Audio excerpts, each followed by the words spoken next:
Alia's heart thundered as she gripped Adam's hand, their small feet pounding the dirt road under Nasuka's pre-dawn sky. At 12, they were running for their lives, the shouts of Auntie Rose's sons echoing behind them. "Thieves! Come back!" Obina's voice roared, his torchlight slicing the darkness. The twins' stolen 3,000 naira, scraped from months of market errands, burned in Alia's Poketa ticket to freedom or a noose if caught. Adam stumbled, his sketchbook clutched tight, his breath ragged. "Don't stop!" Alia hissed, yanking him forward, her eyes fixed on the main road where a truck's headlights flickered.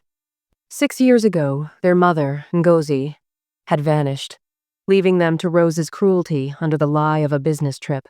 Now, with nothing but each other and a desperate dream, they fled, unaware that their escape would splinter their bond and lead to a reckoning years later. Please subscribe to this channel to support us. It's free, thanks. The truck rattled toward Onitsha, its driver barely glancing at the two children huddled in the back, their faces streaked with dust and fear. Alia, the elder twin by 3 minutes, clutched the 3,000 naira, her mind racing. She remembered their mother, Ngozi, at their Enugu home 6 years ago, her Ankara head wrap bright as she packed for a business trip to Lagos. "Auntie Rose will care for you," Ngozi had said, her kiss fleeting. Alia 6 then had believed her, but Ngozi never returned. They later learned she'd married Emeka, a wealthy Lagos importer, erasing her twins for a new life. The money she sent to Rose stopped when it was rumored to Emeka that she had children, but in a big defiance, she denied it, which made her disconnect herself from Rose and the twins so her secret wouldn't be exposed. Rose, bitter and broke after a long time of not hearing from Rose, turned Alia and Adam into servants for her 5 sons in Suka. Alia scrubbed floors, cooked thin yam porridge, and endured Obina's fists, while Adam fetched water and mended clothes, his sketches of dresses their only escape. They couldn't go to school again, so they started hawking, which Ngozi and her son fed on. Their dream of a bright future dims, but they keep believing everything will be all right someday. At 12, the twins were shadows of their former selves, their Enugu childhood running through Ogbede Market, Ngozi's laughter a distant memory. Rose's cruelty peaked when Obina beat Adam for drawing, splitting his lip. Alia, fierce and protective, planned their escape, stealing coins over months. Now, in Onitsha's chaotic dawn, the city's noise-kiki drivers shouting, "Aka, enter fast!" overwhelmed them. They found a corner in a derelict shack, sharing a loaf of bread. Alia vowed to keep Adam safe, but Onitsha was a beast, its markets and touts ready to swallow them. Adam, clutching his sketchbook, whispered, "We'll make it, right?" Alia nodded, hiding her fear. Their mother's betrayal had forged their bond, but the city's dangers would test it, pushing them toward a separation neither could foresee. Onitsha's Ariaria market was a labyrinth of noise and sweat, where traders hawked fake Adidas and roasted corn, and Alia and Adam fought to survive. Alia, quick-witted, took to hawking sachet water, dodging traffic and touts with a street-smart grin. Her earnings 200 naira a day bought okpa and hope, but the work was grueling, her feet blistered from hours under the sun. Adam, softer and less savvy, fell for a tailor named Dapo, who promised apprenticeship but ran a sweatshop. Adam sewed counterfeit shirts for 50 naira a day, his fingers bleeding, his dreams mocked by older workers. At night, in their damp shack, the twins shared stories of Enugu Ngozi's jol of rice. Their old radio Alia fixed-butt exhaustion strained their bond. Alia's coins went to food, not freedom. Adam's sketches dwindled, his spirit fading. At 14, their world cracked. Alia was caught in a police raid on hawkers, accused of selling without a permit. Dragged to a cell, she shivered on a concrete floor, her cries for Adam unheard. Rose, contacted by a social worker, refused to help, saying she didn't know them and never had a child. Emeka warned the social worker never to mistake his wife for some random person again. Adam, alone, thought Alia was gone for good. A hustler, Solo, offered a job in Abba to save her, and Adam, desperate, left a note. "I'm off for a greener pasture. I'll find you, Alia, as soon as everything clicks." When Alia was freed a week later by a kind officer, the shack was empty, the note a knife in her heart. She searched Onitsha's markets, her voice hoarse from calling Adam's name, but he was gone. Blaming herself, she took a job as a cleaner at a cyber cafe, her eyes scanning every face for her twin. The city had stolen Adam, and Alia, hardened but unbroken, vowed to find him, unaware of the darker path he'd taken. In Abba, Adam's job with Solo was a trap. Solo ran a gang of pickpockets, and Adam, small and quick, was forced to steal wallets in Ariaria Market's chaos. The first time he slipped a purse from a woman's bag, his hands shook, guilt choking him. Solo's slaps and threats, "You want to eat or die?" kept him in line. At 16, during a botched theft, a mob caught him, their kicks breaking his ribs. A trader, Mama Blessing, intervened, offering him a job selling her fabrics. Grateful, Adam learned to cut patterns, his sketches reviving. By 20, his stall, Adam's Threads, sold bold Ankara gowns, earning whispers at Abba's fashion fairs, but success felt hollow without Alia.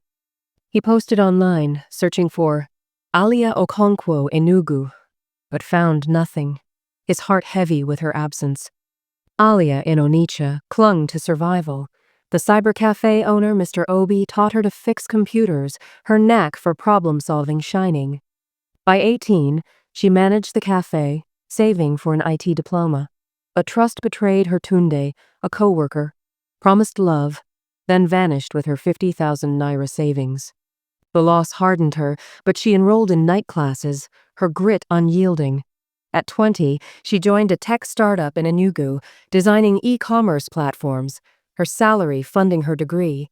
Every night, she scoured Facebook and Naraland for Adam, her hope a flickering flame. Ngozi's abandonment haunted them both, but Alia channeled her pain into ambition, while Adam's art became his refuge. Their paths, though apart, were woven with the same thread resilience forged in loss, pulling them toward a reunion neither dared dream of. At 25, Enugu's Coal City Fashion Fest buzzed with tech startups and designers, its halls alive with Ankara displays and app demos. Alia, now a junior developer, stood at her startup's booth, pitching a fabric ordering app, her braids neat, her confidence hard-won.